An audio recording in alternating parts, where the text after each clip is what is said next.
ফিলিস্তিন ও সারা বিশ্বের মুসলমানদেরকে নিয়ে আমার একটি ছোট্ট কবিতা।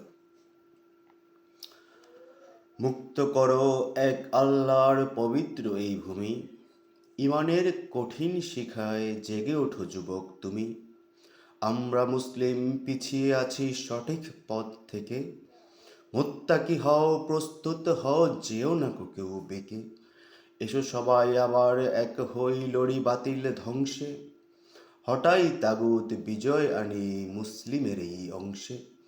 সামদেশের বাইতুল আকসা আমাদের সম্পদ, এসো মুসলিম সবাই মিলে করি তাকে নিরাপদ।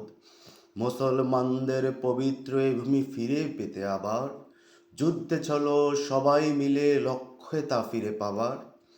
জীবন গেলে শহীদ হব এই কথা মনে বিধে, সময় এখন জিহাদ করার নেই কোনো আর দ্বিধে।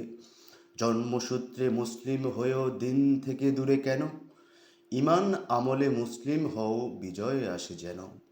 হে মালিক, তুমি মুসলিমদের বন্ধন করো মজবুত, শমশের হাতে জিহাদের মাঠে ধ্বংস করতে তাগুত। ধন্যবাদ সবাইকে।